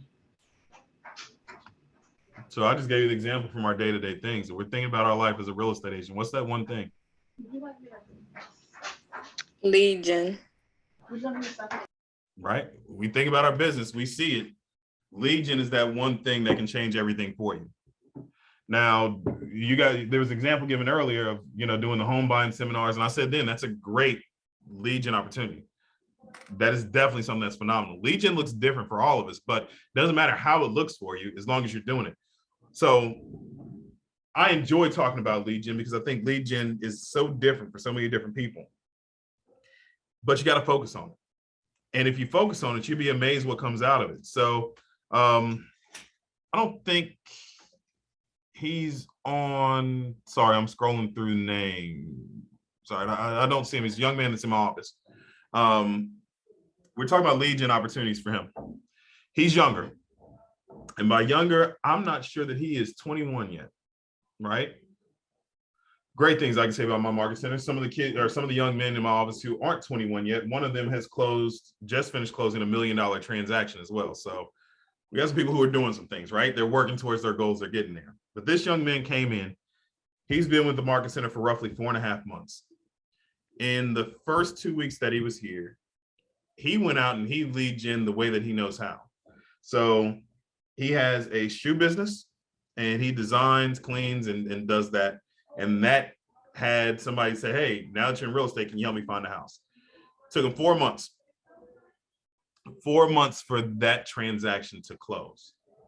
In the midst of that 4 months, the young man was going through the traditional lead gen models, right? And these traditional lead gen models work because we got people who build their business off of it. But you got to find what's right for you. And once you find what's right for you, it makes everything else easy. And so for him, he came in and he was a little bit frustrated, like, man, it took 4 months for this to close. I need money, I need cash. What do I need to do? And I asked, well, have you been working on your 20%? And he's like, no, I haven't. It didn't connect with me. And I said, well, what does lead gen look like to you? What does that mean? And he said, well, I'm getting on the phone calling people, but I'm younger. None of my people are ready to buy and they want to go there. And I said, well, when we first sat down and we talked, your first client didn't come in from you sitting down calling. Your first client came in from what you do well, what you enjoy. So if you enjoy fashion, you enjoy talking about shoes, you enjoy going through that world, why aren't you going into that world more? Focus your time, focus your lead gen efforts on the things that you enjoy.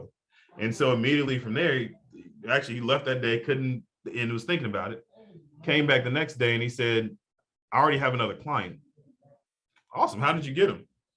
Well, he started posting about shoes, started going through the things that he enjoys and having those comments on it. Because he had those comments on it, guess what? Somebody reached out. Well, how did you get those? What do you do? And now you got to have the conversation of, hey, I'm also a real estate agent. And being a real estate agent has allowed me to be able to find these shoes. It's a great opportunity for lead gen that isn't your traditional methods, right? So we talk about lead gen and how important it is. Realize that as you have different ideas, as you have things that connect and resonate with you, that's what you run with. That's what you use. That's what you go through, right? That's what's going to build and help you get to your next level. So our next slide,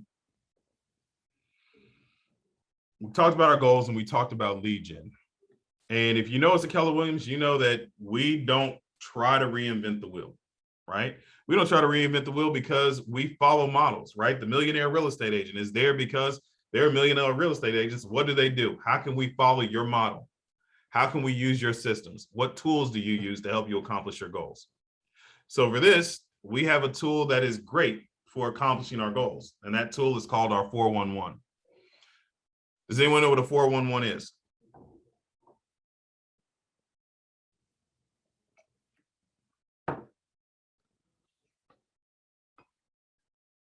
So your 411 stands for, what actions do I need to take in the course of 4 weeks to accomplish my 1 month goal? And if I accomplish this 1 month goal over and over again, this will get me to my 1 annual goal. So 411, right? So when you use this 411, this is going to be on page 7 of your activity guide. Also, there's a digital copy that you can go through if you go into KW Connect. If you go research this class, setting goals that matter, it'll be inside the toolkit. You will have access to a 411. What you want to use this 411 for, we want to break down what we need to do to accomplish our goal. Now, everyone here, we had our big life goal that we listed, right? If we take that big life goal, we add that into our annual goal. You can now go into command and divide that out and see how many transactions you need to do. We're going to use that $100,000 market, right? If we use that, how do we list it inside of our 411? Well, our 411, we're going to take the annual goal. That annual goal is your annual income goal that you listed, right? Then you're going to just take that annual goal, divide by 12 to say, this is what I need to accomplish on a monthly level. Now the four is different. The 4 is, what actions do I need to take to get the 1? Because if we say we need to accomplish 20 units a month, or 20 units a year, I'm sorry, then that's going to be what, 1.4 units a month? Well, we can't break that down weekly and say, all right, well, I need to do 0.4 transactions a week to be able to get that goal. No, it breaks down different. What actions and what activities do we need to do? What is our big rocks that we need to accomplish every week to be able to hit that goal? What's interesting, do I have my 411 open?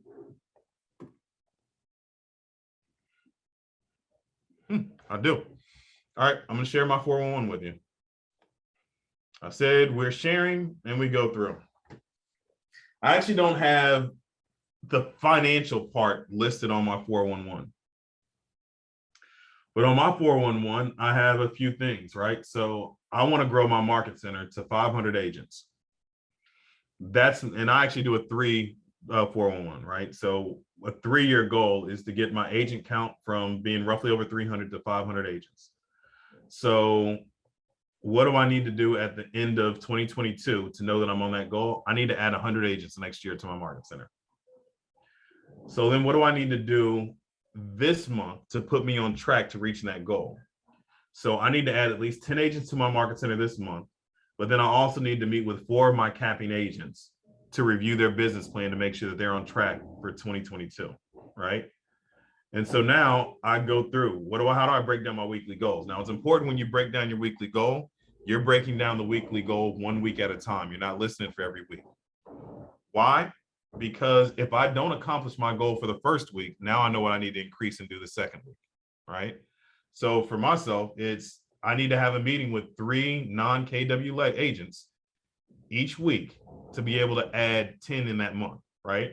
So now I'm going to look at and then I need to meet with one of my cappers.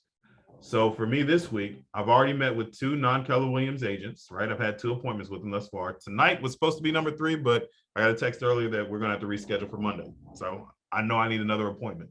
I actually have a few more scheduled, so I'm gonna reach that goal relatively easy. But then I also met with 2 cappers in my market center, right? So I've accomplished those goals. When I go into next week, I'm going to update my goals based upon what I accomplished this week.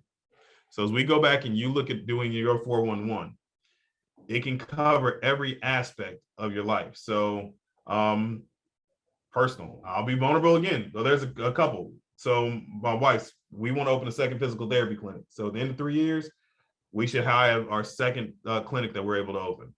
For us to get there, we need to hire a second therapist by the end of next year. But for us to be able to get to the point where we can think about hiring another therapist, we need to make sure that we're seeing at least 60, or she's seeing at least 60 patients each month. What we're going through this week is we're going to host a community engagement event. This is the lead gen activity that we're doing for business, right? We go back to me growing agents. What's my lead gen activity that I'm doing? I'm having appointments. I'm having meetings with agents to get there, right?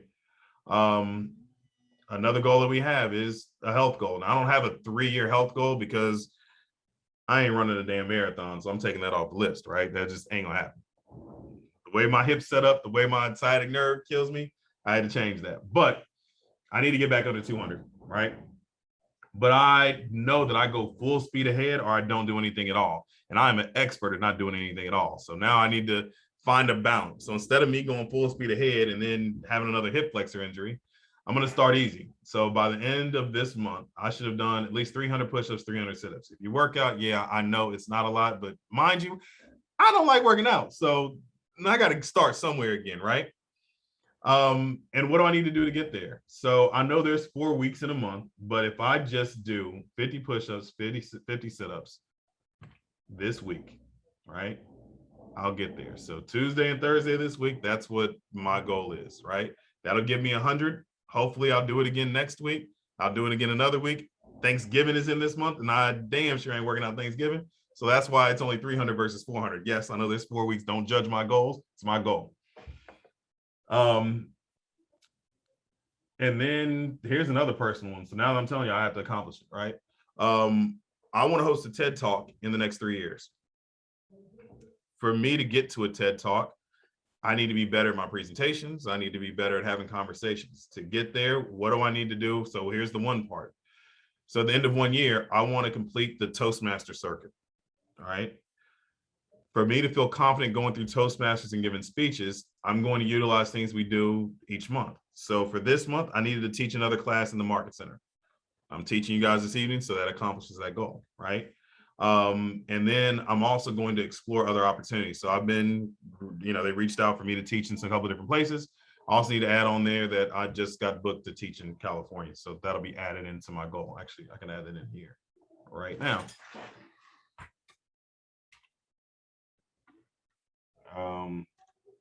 Now you're gonna see that I can't spell either. So don't judge my spelling if I spell this wrong.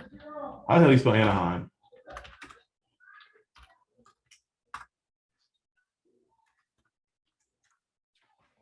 All right, so I'm going to have to talk to their market center at the event they're doing in Disney. So that'll accomplish another goal for me to get there. So as you're going through, you're breaking down your 411. This is literally what we go through. So now your 411 is really giving you the game plan of what your actions and what your activities are going to be that will get you to your goal. So if we break it down from an annual standpoint, and I told you that command, when you set your goals in, that second page, it's going to tell you the conversations, what you need to have, the targets. And we go through that, we teach it, we coach to it. So it's coming up in later classes, but it'll help you know what your activities are weekly and what you need to get to. As you set up your 411, I had mine ready to go. And I'll be honest with you, I had no intention on showing y'all that tonight, but I keep my 411 up. I encourage my agents to have their 411, put it on their walls. Some people will use a vision board to help them get to their annual goals, but I get to see my actions and activities on a daily basis to know that I'm working towards what needs to happen, right? To get me there. That's how you use that tool. That's how you use it to know where you need to go and what you should do. That's a lot. And I know I talk a lot, so I have to remind myself to stop talking, but what's an aha? What's a takeaway that we've gathered from the 411, setting our goals, and what we went through thus far?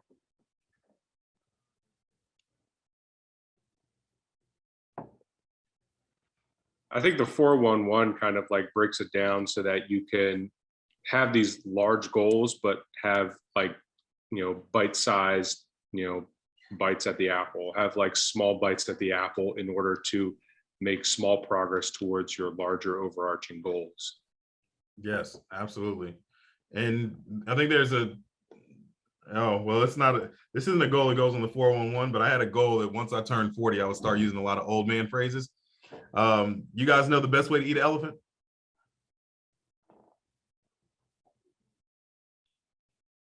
I saw you say it. One bite at a time. One bite at a time. Yes. Is it? I just heard that this year. Mm-hmm. Oh, I got a few more. I got a lot of old man phrases I can throw out there, so don't get me started on them. But yeah, I mean, I think the 411 and Men and Amanda, you guys are absolutely right. When you break it down that way, it makes, and I think it was one of the first things that was put in the chat when we started talking about goals in the very beginning, it makes the impossible possible. It lets us know that these things can be achieved. You talk about, I want to grow my market center. I almost want to double it from where it stands right now. It's an amazing thing to go through and try to accomplish. Marissa, you're right. Setting goals helps you focus on your efforts and the one thing that's most important. You are absolutely right. Absolutely right. So don't lose focus. We drew that box earlier. Page 3 of your activity guide. Page 3 of your activity guide listed who you're doing this for, what goal that you want to accomplish, who you're working towards, right? Keep that in mind, right? That's your why. That's your reason. That's your motivation to know that what you do every single day is making a change, right? The reality of what we do day to day, and this is a challenge for me, repetition kills me. But the successful real estate agents, they're successful because they are repetitive in their actions on a day-to-day basis, right? We know the routines. We know the things that we need to do. But sometimes, and for me, it gets complacent. It gets boring. It's the things I'm like, I got to do this again. I got to make another phone call. Yeah, it's boring. So you know what I do? Now, what you didn't see on my 411 was to make phone calls. No, you see for me to set appointments. Because now if I call you and say, hey, when are we coming to meet? When are we getting together? The agent that I'm meeting with, they're supposed to meet with tonight, we rescheduled. The real reason we rescheduled, because it really wasn't a game on the night for us to watch. So since, the Astros lost, there was no baseball game tonight. So now we're going to meet on Monday, have a conversation and go through with Monday Night Football, because what do I enjoy? I enjoy sports, right? I enjoy connecting. And if you use that, and that's what your activity tools are, you don't lose focus, right? You're still able to accomplish your goals because you know your why, and now you've done it in a way that it makes it easy for you to accomplish them, right? And as you start to get towards your goal, right? You're using that 411, you're hitting your weekly activities. Now you've reached the monthly activity, right? We had a goal that annually we want to hit 150,000. If we're 3 months into the year and we found out that we're already at 65,000, it feels good to know that we're on that track. It's real easy, right? But then there's the opposite side. If we want to get to 150,000, we're doing all the results that we wanted, the gentleman who with the shoes who now is basically going to have 2 closings that are going to happen by the end of this month just from that little flip that he's done. If you didn't have success in those first 4 months, but you've done those activities, understand that it takes a little time, but you're using that 411 to build momentum. It builds momentum because if you're doing the right activities and you're going towards your goal, well, what you're going to find, just like the agent earlier, now it sounds like a lofty thing, but understand what happened. He went from 2.5 million to 5 million in literally 1 year. He was stuck at 2 million for really, we had this conversation almost 3 years ago. Stuck there. You changed 2 million, you put $20,000 there. Was stuck. And now, boom, he was able to flip and double. And now he went from 20,000 to 40 or 25,000 to 50. It makes a difference, but it's sticking with those core activities that can change and give you a bigger result, right? It affirms your big why. So page 8 of your activity guide, I want us to turn there. I want you guys to create a ritual, right? And you're going to use this to help affirm your big why. This is going to be the thing that goes through your head of, why do I do what I do? So if you look and you know what was listed on page 3, I want you to create an affirmation. Your affirmation is going to be your why. And you're going to tell it to yourself. Once you write it down, then I want at least 3 people to share, right? You're going to say this aloud to yourself before you start working towards your goal each day, right? So we'll use, my list that I had for my mother, right? And mine was, and this is the phrase that I would say as I would go through for my motivational piece. I am making this call. I'm setting this appointment because I need to make sure that my mother is inside of a home where she does not need to worry. I'm making sure that she has enough funds that she doesn't have to worry about stress or be stressed. That's going to further trigger her condition. I would say that to myself as I would get up. I would say that to myself as I was going home. I would say that to myself as you can easily see that I get sidetracked and distracted by having a conversation because I enjoy talking, but it made me purposeful. So take a few moments, write down an affirmation from your big life, from your big why. And then in 2 minutes, I would love for somebody to share their sentence and share their affirmation. All right, as the time's winding down, please feel free to share. This is our safe space. So I want to hear at least 3 affirmations.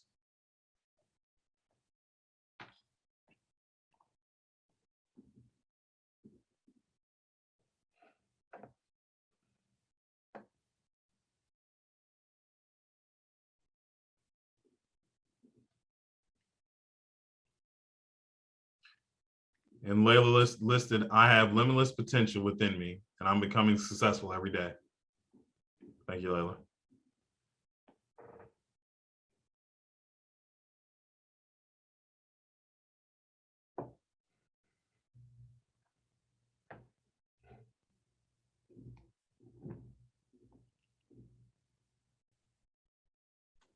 Have someone else share theirs. Tie in part of that big life. Tie in part of who you're doing this for in your affirmation.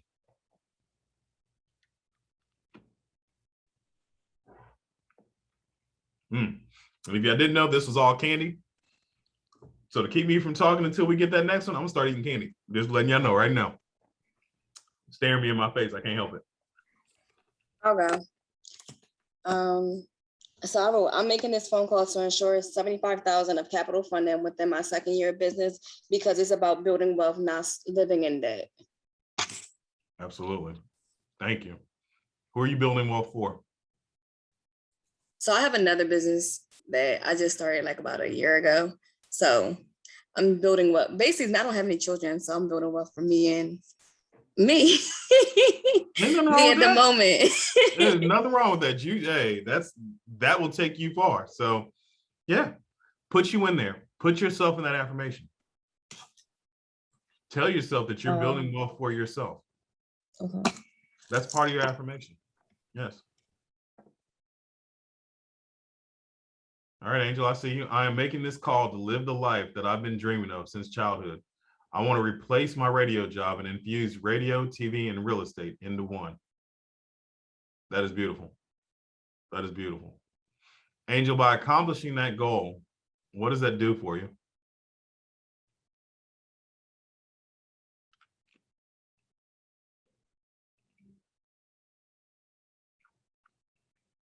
I love that.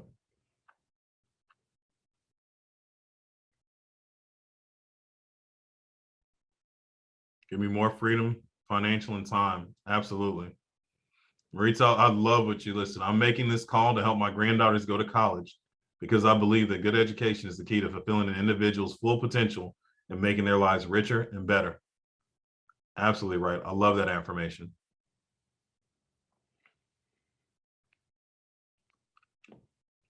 Anyone else? Who else wants to share?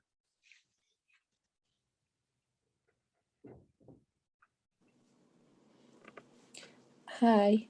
So my why is to, again, to create additional income to pay off our home and to leave our home to our daughter so she can have income for life. I want her to have a property that one day, God forbid, when we're no longer here, that she can utilize it and have an income for the rest of her life. So that's the goal. I love it. So let's condense that into a sentence that you can, and we think about it, your affirmation that you have, and I can't even lie to y'all. I used to think affirmations were silly. I used to think that it was the kumbaya talk of people sitting around the fire and just sharing affirmations. Mm-hmm.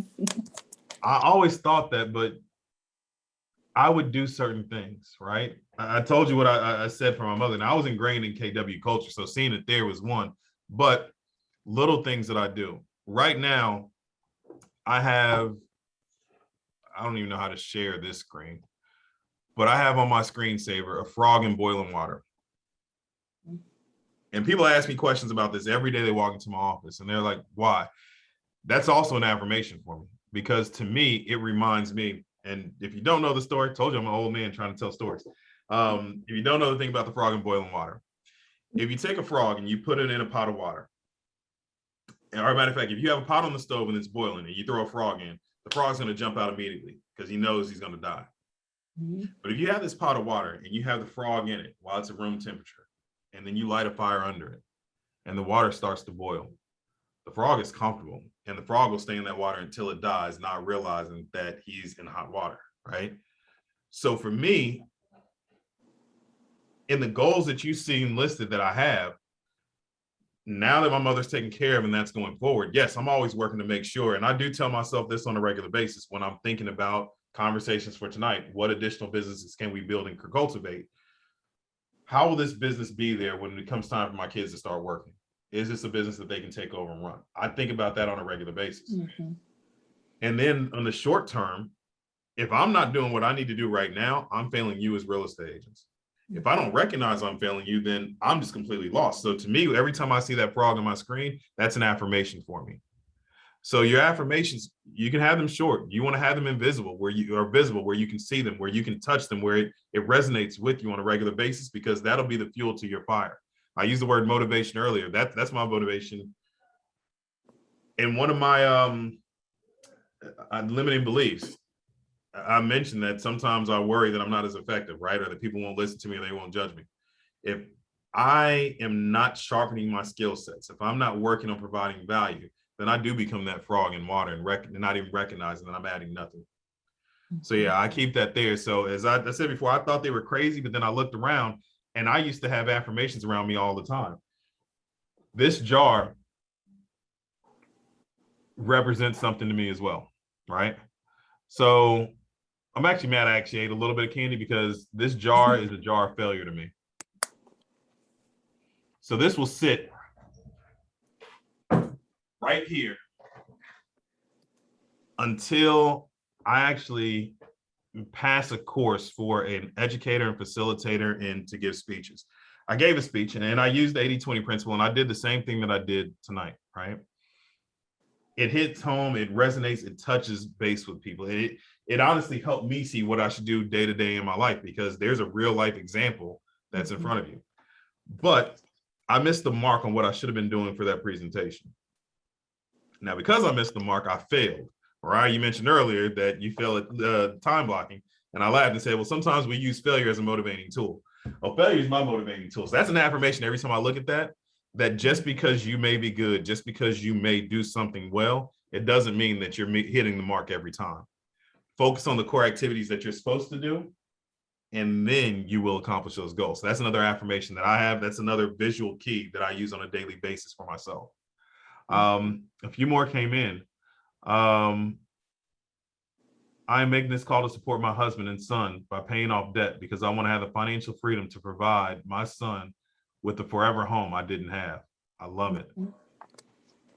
I am putting efforts into creating a life that permits me to help my family and myself to live a beautiful and prosperous life. Absolutely, Maria. I love it. I love it. So you guys have classmates that are around you, right? The classmates that are here with you, they are going to take you further than you will realize. The agent that I was talking about who changed his business from 2 million to 5 million, he and I walked through the doors of Keller Williams the exact same day. It's 5 years ago. In that time frame 5 years ago, we had no idea. We didn't know each other. We met each other for the very first time that moment. But then we built a relationship. We actually started working together, and we actually still work together in, I guess, small parts that are key. Part of that $5 million business I own, I've helped build, I helped cultivate, right? But at that moment in time, we never thought that that was an option or a reality or something that could happen. But because we've held each other accountable, because we worked hard together, we've been able to build that. So for us, having someone that you can be accountable with is going to be key in driving your success. Look at the people who are here in the class with you. If you're with someone who's at your home, find someone that can hold you accountable, right? Find someone, and I really made it a point for us to share our goals, share our affirmations, because that person that you're going to be accountable with, you're going to share what you work towards. Me and the agent that I was talking about in the business that we have together, we've had days where we sat there and, well, grown men having tears come to your eyes, our tears come to our eyes because we're talking about what we're doing this for. We're talking about the challenges that we're facing and why it's so important that we do our next opportunity, or we go forward, or we push to increase and grow our business. Having that person who's accountable to you and you be accountable to them is going to truly change your purpose and your drive. So Kendra, you had somebody who thinks that $150,000 goal is unattainable, right? That might not be the person that you want to have being accountable, because they can't see your goal. They don't think big enough. And that's why I say, look at the people who are in your class with you, reach out to them. If you haven't screenshotted the picture, screenshot the camera, find out one of the agents that are here, share your contact information with each other, because they're thinking big with you. They sat through the class. They understand what a jar of failure means, right? But they also understand that this jar of failure represents the sweet life that we can have if we accomplish our goals the right way. Find someone to connect with that can do those things for you. You'll be amazed at how far you will go, how far they will go, and the things that you guys will be able to achieve. All right, we're coming upon the end of the class today. So as we wrap up, I want to know, what are some of the big ahas? What are the takeaways? What are we leaving this class energized about? What are we leaving saying, this was great, I'm glad I was here tonight?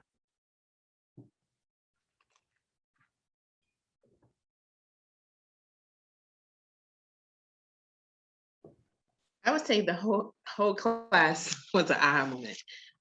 The reason that we all are agents is to make money.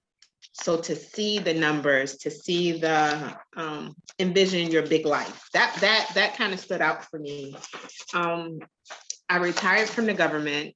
I had a goal going in that I wasn't going to give the federal government more time than I was giving myself. So I said, I kept telling all my coworkers, I'm retiring at 50.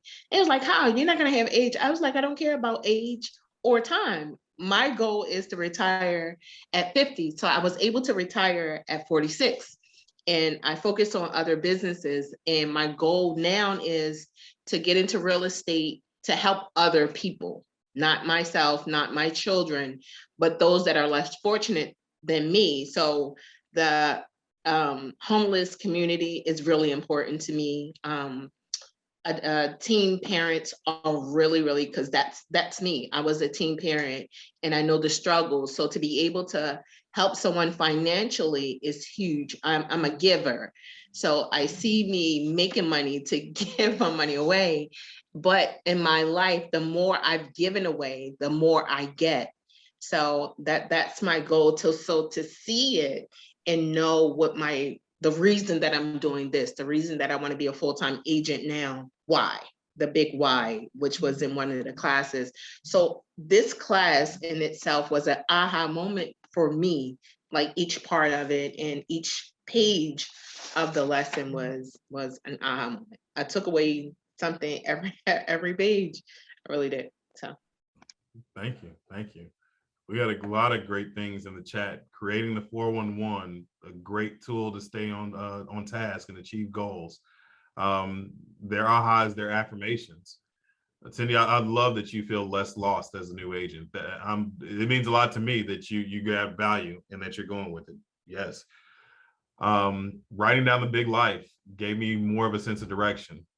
Honestly, real estate is big, it's vast, but it's what you make it. It's why you're here, but the reason you're here may not be the same reason that someone else is here. But if you have your drive, you have your focus, it makes it easy for you to be successful, to get up every day, right? You're going to go through inevitably a day where I don't have any patience. See where my mind is on that. I don't have any clients to see until 12 o'clock. I might as well sleep in today. But sleeping in that day, does that cover the big rock? Does that get you where you need to be? And if we know we're focusing on our 20%, now we have a drive, right? If we're working to make sure that we're providing for our forever home, that we're paying off our debt, or that we're creating our big why, if we have that, now, even though we don't have an appointment until 12, I'm still waking up to accomplish my 20%. Yep. Marissa, setting and using the 411 was great because it can help us focus our energy and efforts. Absolutely. How important it is to keep focused on your why. Absolutely true. Absolutely true. So what you went through today, this class, I've been in this industry for 16 years now. I don't believe it myself, but yes, 16 years. You saw I have a 411 that I use. I go through my 411 with my accountability partner every week to make sure that we are on track, that we are using this to accomplish our goals. And I can show you his. Well, actually, do I have his? We share it with each other, right? Hold on, let me see on his because he might have something later he doesn't want me to show. Okay, I'll show his also. So he also wants to grow the market center, right? 500 agents, right? Now he has a different 1 year goal where his is all about the meetings that he's going through because he is not actually bringing them into a market center. He wants to become a master faculty. So he also has relationships that he's building within the community that he can teach and he can grow with, right? So each month he's looking at creating 3 new relationships with community leaders, and he's also going to be teaching 3 classes within the market center, right? His financial wealth, so financial is on his, but he wants to own a total of 30 units, right? So by the end of next year, he should have acquired at least 6 more. There's a project that's being evaluated right now, and we also have the contractor that's going out at the end of this week to verify it. He also has some personal goals that are listed from one, I still can't wrap my mind around taking a full month off. Never been there, and we actually had to take a few moments to sit there and talk about it, but he wants to take a full month off of his business, of everything, to travel, right?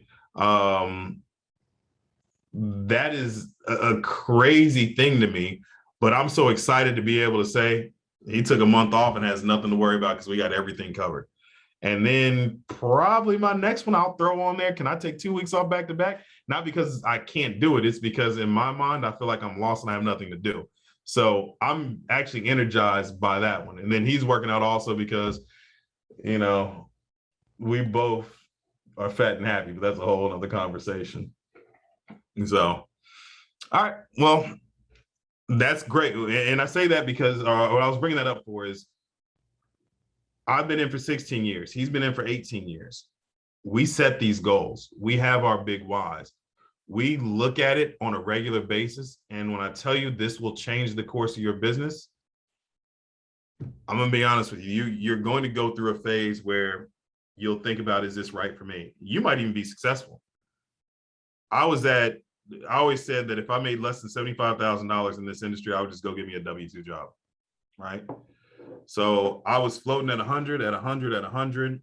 I didn't feel like I was bored. I was complacent.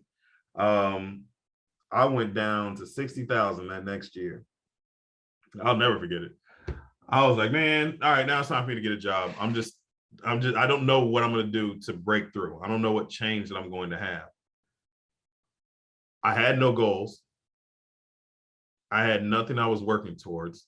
So my 20% meant absolutely nothing to me. I had no reason to go through and do it. But then once I locked in and I actually found a goal, I had a task, and the goal that changed me was my son. So my wife was pregnant, and I was working like crazy. So I was working till I knew when the internet would reset in the office building, because I would be in the office till 1:30 every night because I had put off what I needed to do all day long. And that was finally the window. I'd start working, boom, knock it out, we'd be good to go. I also recognized it because once she told me she was pregnant with him, well, two things happened. One, I wanted to get in shape because the phrase, I got to be here, went through my head. I need to be here for my son when he comes out. So I started working out like crazy. Then I also started pouring into my business. I went from dropping down to 60,000 to that next year, I earned $212,000.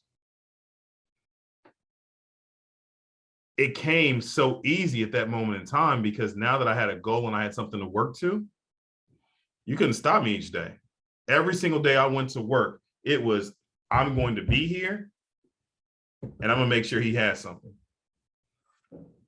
That's when I bought my first investment property. That's when I really started pouring into different opportunities because of that. Find your big why, have your passion, see it every day, work towards it. It's going to put you in a different category, right? Now, at the end of each class, hopefully you guys get to it, but there's different things that you want to do, right? Work on your contacts. Use your lead gen opportunity to find the 10 different people. Focus on your 20%, right? Find them, have conversations with them, give gifts. A handwritten note is a gift. It's something that is a different aspect of people's days, right? But then work on your craft, right? You're growing and you're running your business. Part of running your business is being able to search, find homes, go through. Use this time. If you don't have clients, perfect that craft, perfect that skill. Start finding different ways that you can search, make it faster. Work within your business, work within your craft. I mentioned 30, 30, 40. We talked about it for money, but it also goes with effort and energy. You should be putting your effort, you should be putting your energy back into your business as well, all right? For your market centers, go through your team leader, go through your coaches, go through experienced agents in the market center. Find out if they have scripts, find out if they have processes that they go through. It will help you lead generate, right? It'll give you scripts to uncover motivations, identify objectives. If you go into command, right, matter of fact, I'm also from Missouri. I'm from the Show Me State. So some of the things that you'll see here, I have on my desk right now scripts that I am using for an interview and a prospective agent that I'm meeting with on Friday. I do this on a regular, everyday basis, but I still go through and I still use these scripts. Why do I use them? Because if I stumble, if I get caught on something, if it's something that I'm not familiar with and I don't know, we already have the tools that are there. So if you go into command, you can go into command and you can search new real estate agent. It'll pull up different scripts. You're a PC coach, they will have them. These tools that are there, you're looking at somebody who is year 16 of their business, and literally sitting on my desk are scripts that I'm going to use for a 9 a.m. appointment on Friday. I'm working from home tomorrow, so I won't be here. So I made sure that it was on my desk when I came in on Friday. I can have this ready to go. So if that conversation isn't going the way that I want, I have no shame in even saying, I'm going to pull this up really quick and I'm going to go through it just because this will help make sure that I'm touching base on the things that we need to go through. And I'll read. And I have no shame in sitting there going through using a script right in front of someone's face. Now you be organic with it, but also be honest sometimes. If you come off as canned as you're reading, let them know, hey, I'm going to go through this, but the reason I'm going through it. All right, my last story, I promise. No, I don't promise, because I got another story after this one, but this is one of my last stories.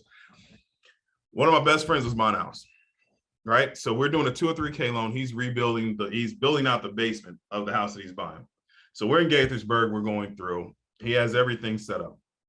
And as we're going through the process, because he's a close friend, he trusts me so much that he's like, B, you got it. Just tell me what I need to do, where I need to be, and we'll be there. So we're going through and he's drawing out, or he's not drawing out the plans for his basement. His wife is. And I know how I like my basement. I know we like to watch the game. We like to drink. We like to play ping pong, play pool. We do these things, like, right? We throw darts in the basement. I know what he wants to have in his man cave. But his man cave, oh, I don't have the picture to draw, but his man cave is essentially 2/3 arts and craft room, 1/3 man cave, because his wife took care of all the drawings. So he's telling me, man, I trust you, you're good. And I keep asking, I was like, have you talked to your wife yet? Nope. Have you seen the plans? No, yeah, I got it. I was like, I don't think you know what I do in this transaction, because I don't help draw the plans. I make sure that the plans you give me come to fruition. So I actually had to remind myself two situations, my brother as well, said, you know what? You are one of my best friends. And I know you trust me to do this, but now I got to go back and handle this as I would a client. Let me go back and let's start over on a few things. This is actually the beauty. I did this with my brother and went through with the script for them. What do you want to have in your home? You're building out the basement. What should be there for the basement? What's the purpose of it? Now, here's the beauty of having a script sometimes. You'll go through, and for my brother, there was a cost thing, but for my boy, he needed a man cave that he could go to get away, and he has 3 daughters too. So he needed a space that he could just go and be a man, not worry about anything, right? Get away from all the girls. So I went back and I read it to him. I was like, hey, when we first sat down, you said that you wanted your man cave to have enough space to do this. You're entrusting me, and I love that, but you haven't seen your plans. I'm going to show you your plans, and you tell me, does this match with what you want?